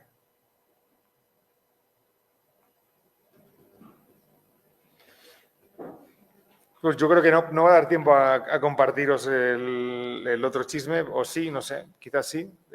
¿Queremos platicar más sobre esto? ¿Estamos bien? Bueno, entonces, voy a retomar rápido lo de esto que contaba del tallerista que no daba talleres. Entonces, yo hace 15 años, bueno, yo siempre he escrito y he escrito poesía desde pequeño, y porque yo tenía unos lentes gigantes y tenía parches en los ojos, porque tengo este ojo vago, y la forma disciplinar como de justamente de ahormar y de corregir el ojo era con parches. Entonces, bueno, pues desde pequeño pues ahí pues me sentí un poco raro, ¿no? O sea, siendo el niño del parche en el ojo, no sé qué, me llamaban de todo y yo aprendí a contestar sobre todo con las manos y luego ya que las manos pues que pues no construían mucho afecto hacia mí, pues decidí cambiar las manos por el lenguaje y entonces empecé a escribir, fue una forma de usar las manos como mi nueva artesanía. Y pues básicamente me invitan a una cárcel de México a dar un taller de poesía. Y yo llego a la cárcel de México y entrando, pues digo, no, flipo porque me parece un secadero de existencias, ¿no? O sea, eran hombres ahí tirados como leones al sol, así como un zoológico humano, muy bizarro. Y pues nada, pero yo llego a la cárcel y digo, es que este es mi espacio. O sea, si hubiera venido antes de doctorarme, hubiera hecho mi tesis sobre la cárcel. O sea, nunca había entrado en una cárcel. Entonces, bueno, pues luego me invitaron a dar eso, pues unos talleres de tal, y entonces, pues hace falta un taller de teatro. Y yo dije, bueno, yo he hecho mucho teatro, pero a mí el teatro no me gusta. O sea, el teatro me da pereza, eso de tener que repetir lo que está escrito en un papel y de repetir lo que te pide una directora o un director. Así dejé el teatro universitario porque acabé harto de la directora que tuve. Y harto de no poder aprenderme bien, porque tengo una memoria demasiado desastrosa como para aprenderme bien un texto. Por tanto, dije, bueno, haré un taller de performance que llamé El decir de mis cuerpos y yo justificaba que iba a utilizar a Boal para hacer como un teatro del oprimido ahí, que se iba y entonces empecé a hacer ese taller de performance y luego bueno, yo entendí como que ir a dar un taller de performance de la cárcel donde, bueno, pues pasaban algunas cosas, pero que tampoco era investigación, ahí estaba muy peleado con la academia y ahí como que dejé la academia después de doctorarme, o yo quería dejar la academia, como yo no quiero ser académico, me parece como muy radical y también muy obcecado con eso. Pero a la vez como que entendía como que en lo que yo estaba haciendo como que había la posibilidad como de hacer algo más y que quizá pasaba por el arte público, más por el arte contemporáneo, ¿no? Como de hacer eso, cosas con gente y que no solo era ir a dar yo un taller, porque aparte, no sé, era como una hueva ir a dar un taller, ¿no? Entonces, de ahí fue que sale lo del tallerista que no daba talleres y empiezo a construir este dispositivo con el tiempo, no lo creé de un día para otro, no me lo inventé. A veces sueño cosas, eso no lo soñé. Me fui dando cuenta que estaba dando ningún taller hasta hace relativamente poco. Entonces el dispositivo era ningún taller. Y nada, llegaba a la cárcel, les decía, arriba las manos, esto es ningún taller, ya han chingado su puta madre todos, no sé qué, no sé cuál, ¿qué quieren que hagamos? Entonces se reían, no sé qué, me miraban como este es un puto loco. Y después de eso, pues pasamos como un mes más o menos como imaginando qué se podía hacer en ese tiempo que no hacíamos nada. Igual, pues luego lo llamé, que era una forma como de una intervención situacional, ¿no? Igual, pues muy desde la táctica de Desertó, desde Paul Rabinow, bla, bla, bla.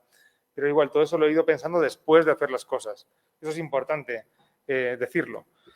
Y básicamente, pues unos internos quisieron ser escritores porque llegaba la Navidad y querían hacer un libro para regalar a las familias.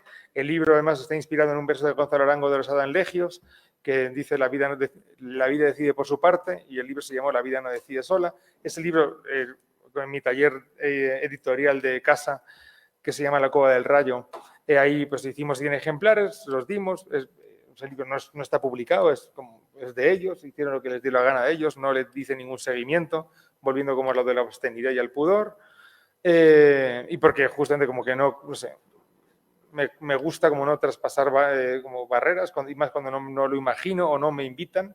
Si me invitan quizá voy, pero si no me invitan pues no voy a ir, ¿no?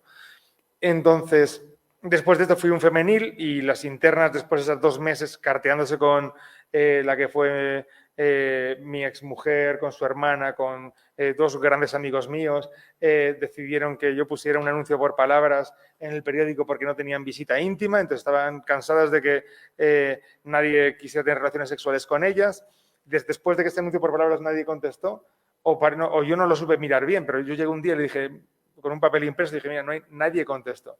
Se mega enfadaron y dijeron, pues vamos a hablar con esos cabrones que no quieren nada con nosotras. Vamos a hablar con la sociedad. Y ahí construimos un dispositivo que se llamó Hablen con nosotras, donde básicamente ellas tiraron 12 preguntas, yo agarré 34 estudiantes y ellos iban a hablar con la gente sobre estas preguntas. Una de ellas era, si salgo de la cárcel ahora mismo, ¿me recibirías esta noche en tu casa? Y Entonces, mis estudiantes transcribían como les daba la gana lo que platicaban, yo llegaba con ellas, lo leíamos, ellas contestaban así con la rabia, esa misma pregunta de si recibirían a alguien, o sea, si me recibirían saliendo de la cárcel, y no, yo no recibiría a nadie que saliera de la cárcel. Es como que jugábamos también como un poco como tirando tierra sobre las tensiones invisibles, ¿no? Como tratando como de eso, como de entender las propias contradicciones y de cómo justamente hay esa performatividad del encierro también te lleva a normalizar la dicotomía entre bueno y malo o criminal y ciudadano, etc. Y ese libro, eso se convirtió en un libro que lo publicamos con la UNAM. Y luego de ahí pasó que escribí, porque las internas me pidieron que si yo podía publicarles una plaqueta de 2 cuentos. El misterio de los cuentos también ya viene de largo. 2 cuentos, y esa me salió muy cara. 2 cuentos que habíamos escrito. Entonces, uno de los cuentos, básicamente, era un relato erótico de una interna con un trabajador penitenciario. Yo lo leí, me pareció simpático. Sí, había un tono de burla perceptible, pero lo que pasó es que ese libro como que corrió en las manos que no tenía que correr y un trabajador penitenciario que tenía poder identificó que ese era él, era su persona y que por tanto pues a mí me amenazaron de muerte, a ella la castigaron sin biblioteca 6 meses y yo, que acababa de ser padre, pues tuve mucho miedo y decidí que mi relación con la cárcel se iba a quedar ahí. Y desde ahí empiezo a pensar cómo voy a seguir trabajando con la cárcel, pues evidentemente que los que están afuera son los afuera adentro son los trabajadores, empiezo a trabajar con trabajadores, de eso de cómo es que se hace un cuerpo carcelero, y por otro lado, pues digo, voy a trabajar con gente que acabe de salir de la cárcel, como para ver cómo es esto de salir del hábito carcelario, y entonces escribo un proyecto para un postdoctorado en la UNAM, me dan el postdoctorado de la UNAM, y cuando voy a trabajar con una persona que acaba de salir de la cárcel, después de estar unos meses, un año prácticamente, como él desde su masculinidad contándome que a él no le había pasado nada, solo que y miles de matanzas y miles de cosas, yo también estaba como mareado. Y dije, bueno, pues quizá no tenemos mucho que hacer aquí, porque no voy a escribir un libro sobre esto, porque esto no, ya está todos los días, nos lo repiten 500 veces por todos lados, pero él me invita a una fiesta donde yo voy, donde hay gente como bastante pesada en esa fiesta, yo me pongo bastante nervioso y me pongo a beber polas como si me las regalaran y acabo a las 5 de la mañana o no sé qué hora era, acabo en mi casa con la puerta abierta de mi casa, yo tumbado en la cama vestido, me levanto a la 1 de la tarde y digo, ¿y esto qué es? ¿Cómo he llegado aquí? ¿Qué ha pasado? Entonces, claro, yo en hiper mega vulnerabilidad, Juan, que es el padre de familia que vais a ver ahora, me mandó a mi casa en un taxi desde San Juan, desde muy lejos, desde un barrio pesado muy lejos, y fue como, ahora sí me iba a contar las cosas. Y él, además, bueno, decidió invitar a su familia, que a ver si su familia también hablaba conmigo. Y bueno, entonces el rollo con Juan empezó de que mi proyecto de postdoctorado era un proyecto basado en la fotoelicitación. Mi idea era darle a Juan una cámara de fotos para que, pues hasta yo con él, hacer unas derivas por la ciudad o por su barrio e ir como pues desde la fotografía, pues tirando narrativas. A la vera de lo que los compañeros de Gran Bretaña, sobre todo Stephen Brown y Paul Stener, habían sabido hacer muy bien en los psiquiátricos. Pero Juan me dijo que tenía un problema muy grave con la fotografía, porque claro, le habían objetivado con un periodicazo donde estaba su cara, donde estaba data, y claro, yo también muy idiota, pues para entrar en la cárcel le toman fotos, ya hemos visto a Janis Joplin así, ¿no? Y así. Entonces, él me dijo, tengo una relación muy mala con la fotografía, pero sé dibujar. Entonces nos inventamos una metodología de dibujo-elicitación, donde él me iba dibujando primero mapas, luego matanzas, luego diagramas de flujo de cómo una cosa iba de la calle a la cárcel y de la cárcel a la calle, luego me iba dibujando sueños, luego iba dibujando escenas imposibles.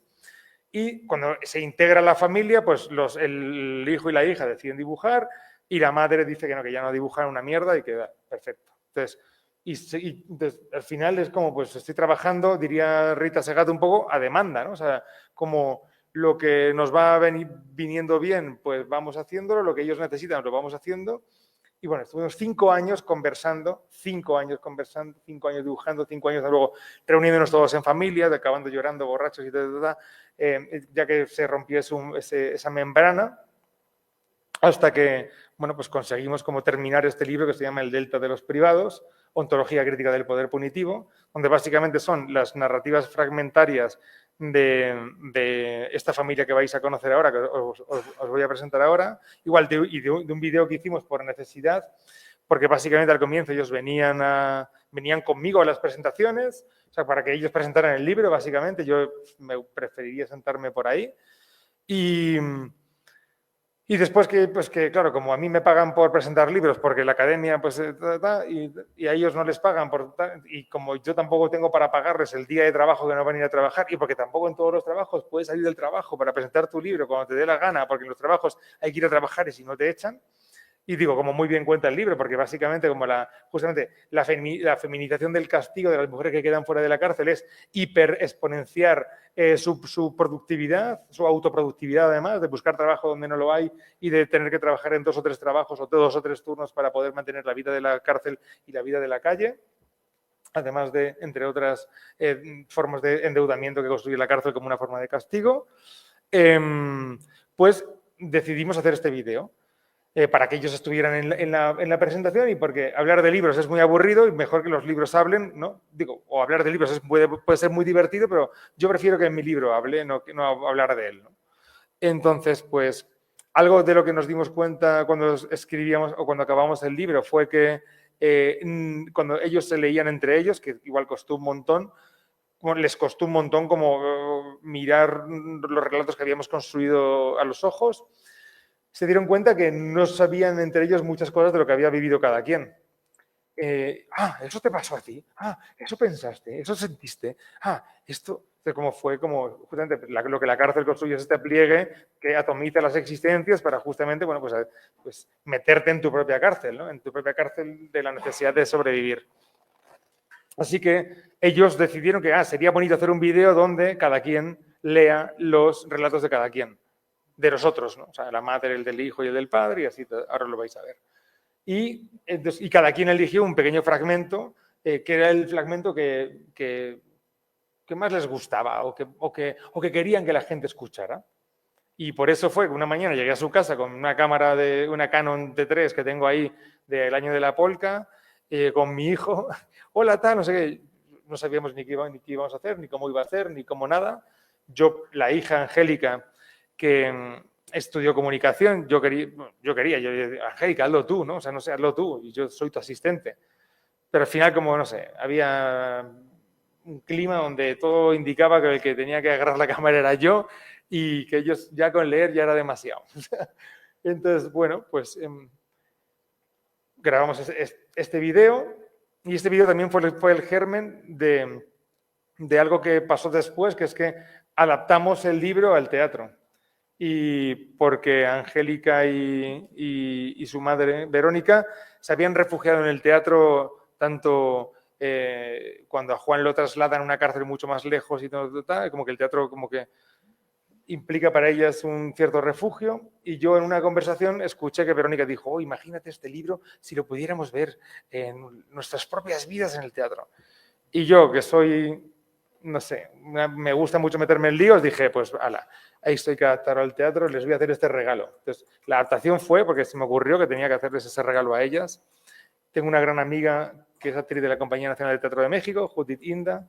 Le digo, adaptemos este libro, ella me dice que vamos al Prolet Kudl, es decir, vamos a hacer un laboratorio donde con 2 actores vamos a ver cómo podemos inventarnos, adaptarnos al teatro. Invitamos a la familia a mi casa para hacer ese laboratorio de cómo se imaginarían ellos que el libro pudiera ser, o sea, como qué escenas se imaginan, o sea, como no sé, todo bastante torpe, o sea. Y de ahí, pues poco a poco fuimos poniendo el texto en acción y al poner el texto en acción, de repente como que lo que los actores acababan diciendo otra vez como que bordeaba esa zona de atracción del sentido común o del cliché y por tanto pues acababan diciendo cosas que no, o sea, como que no tenía sentido hacer una obra para decir eso. Así que les dije, me emputé, soy muy rabioso y mi rabia me hizo encerrarme una semana y dije, en una semana volvemos y os tengo un libreto para que digáis lo que yo, el que he odiado decir lo que los libretos dicen, yo os voy a hacer un libreto para que digáis lo que tenéis que decir. Así que me toca meterme una semana, reescribir el libro, lo cual también me daba bastante náusea, de 5 años de trabajo, de cómo revisitar también el duelo de terminar el libro, que fue un duelo también afectivo bastante cabrón. Y pues nada, acabé escribiendo una dramaturgia sin querer queriendo en final de enero del año pasado. Y la obra se llama La inundación en la siembra, disentimiento de la prisión. Y básicamente lo de la inundación en la siembra tiene que ver con esto del vídeo, que igual que, no sé, salió así. Bueno, luego si no os contaré más.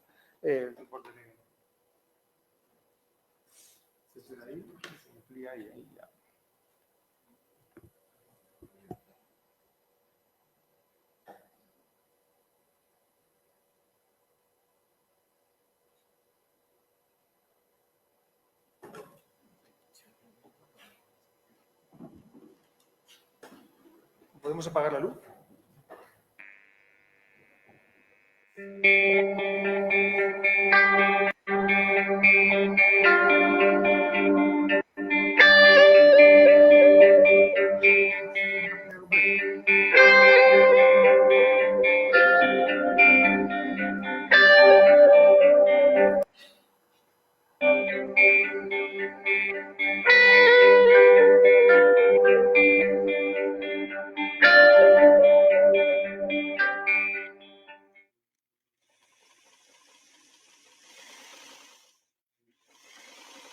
Diario me siento a coser en el taller hasta que las llamas dicen basta, hasta que de las cortadas brota la sangre. Si no, no da para la vida y para la visita. La misma familia es la que mantiene a los internos y a los que van más arriba y más arriba. Si le das 20 al custodio, él se queda con un peso. Y así se va repartiendo hasta arriba, hasta el presidente de la República. Durante semanas me levantaba de la cama para trabajar por todo lo que tenía que pagar. Cuando has terminado de pagar una deuda, te recuerdan de otra. Y así, si no es el buro de crédito, es un familiar que necesita que le devuelvas o porque lo necesita o porque ya se ha cansado de esperar. Nadie te regala nada y todos los días son los mismos buenos días que te trae la boca seca de la asfixia. No hay de otra más que luchar sola. Porque él, ¿qué podía hacer? ¿Qué hago? O trabajo por los hijos o trabajo para llevar dinero, porque la cárcel es una renta que no tiene fin. Para todo tienes que pagar.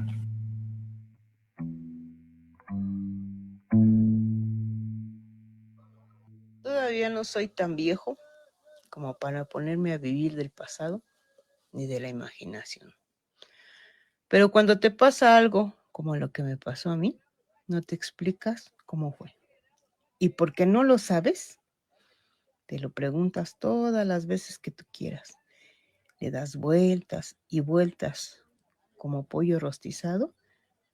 Si te pasó porque ya estaba escrito, porque te tocaba, por el pinche karma, porque te lo envía Dios o el destino. O quién sabe por qué cosas.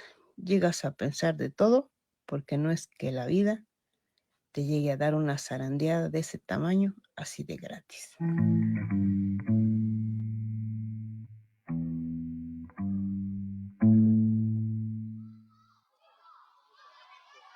El recuerdo más triste que tengo es mi primera visita.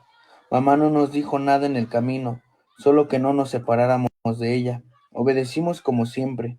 Fuimos a COC, había unas rejitas y me dije, ya entendí, mi papá estaba en la cárcel. Venimos por él, pero mi papá no pasó a la puerta. ¿Cómo le explicas una situación así a un niño? Yo solita me engañé con mi mente. Mi papá me dijo que luego nos veíamos. ¿Luego cuándo? ¿Luego cuánto dura? Luego no es pronto. Crecí y entendí más y más cosas, lo que tenía que aprender a vivir. Y cuando me fui haciendo mayor, veía a los niños chiquitos en mi mismo lugar, diciéndoles a sus padres, vámonos a la casa, papi, vámonos. ¿Cómo le explicas que no? Es muy triste y como niño no lo entiendes.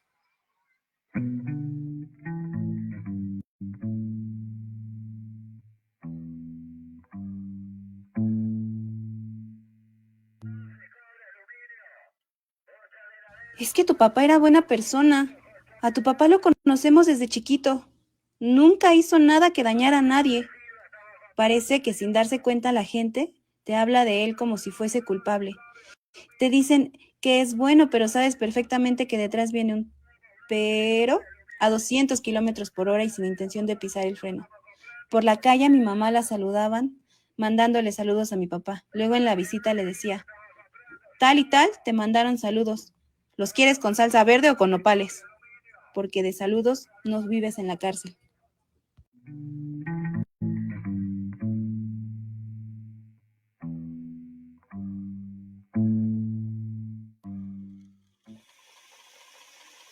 Sabía que mis hijos dependían de mí.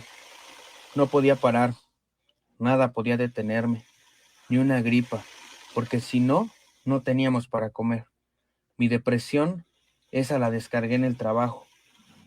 Paraba para ir por mi hija y me acostaba un ratito y seguía, trabaje y trabaje, porque así tenía mi mente distraída y no me ocupaba con malos pensamientos. Cada peso que me llegaba a la bolsa era para mandárselo a la cárcel, para que mi esposo estuviera bien. Yo no podía comer sin culpa, no podía comerme algo bueno cuando ni siquiera sabía si él ya había comido.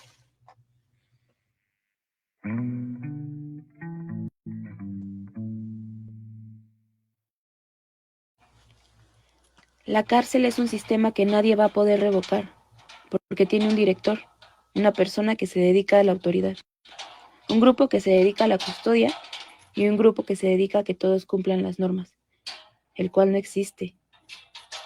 Son un grupo de marionetas que cada quien puede mover con el poder que tenga.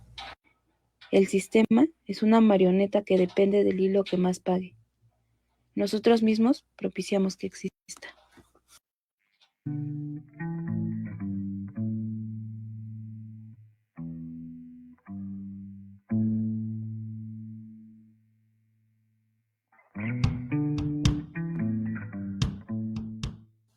Con mi mamá intentábamos estar bien la una por la otra, porque si no nos cuidábamos, ¿quién nos iba a cuidar? Me di cuenta también de que siempre que tengo algo bueno en mi vida, se acaba rápido. Por eso intento aprovechar lo bueno que tengo, porque si se termina rápido, me va a doler más. Hay personas que no tienen trabajo y yo sí, que no tienen casa y yo sí, que no tienen mamá ni papá y yo sí. De los males, el mejor.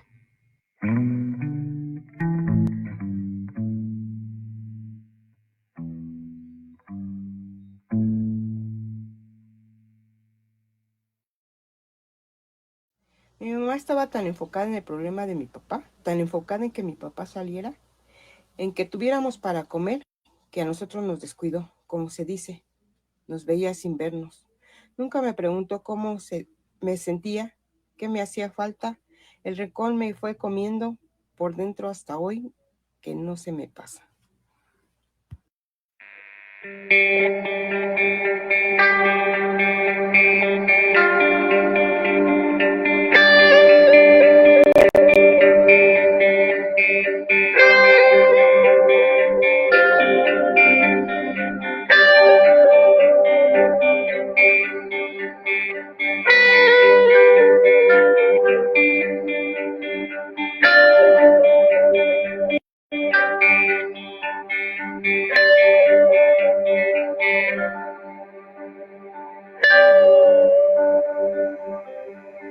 Bueno, pues estamos en hora.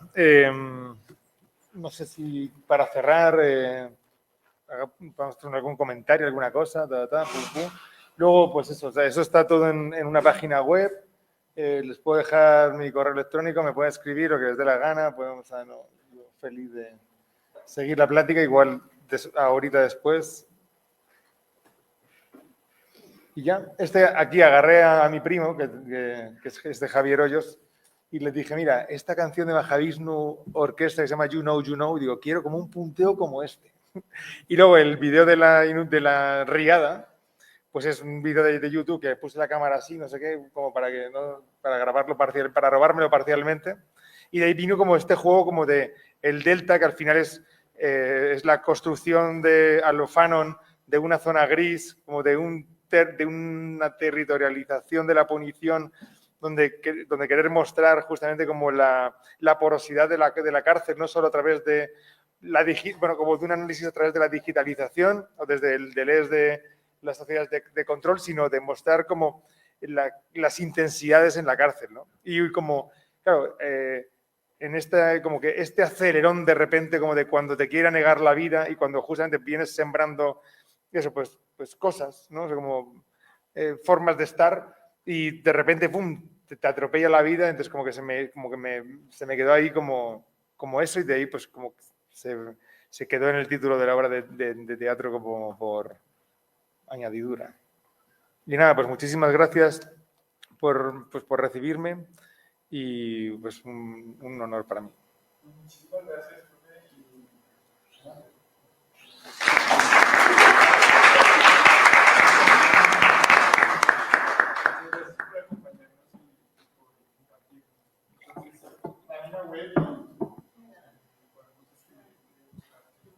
Sí, joder, yo o sea, ahora, justamente ayer estuve con un gran amigo, Lucas Ospina, en los Andes, y básicamente estamos viendo cómo, además de otras cosas que hacemos juntos, pero cómo traer la obra. Igual estamos con los compas de Naciones Unidas de Bogotá también viendo esa posibilidad y pues esperemos que sea pronto. Igual, pues cualquier colaboración, idea, contacto, no sé qué, pues más que bienvenido. Y yo pues casi que vengo cada 3 meses porque tengo cierta adicción a este territorio.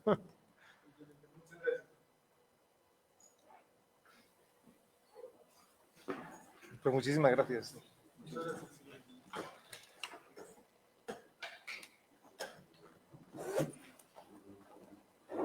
Pues bueno, tío. Vamos a tomar una cerveza, joder. Pues bueno, joder.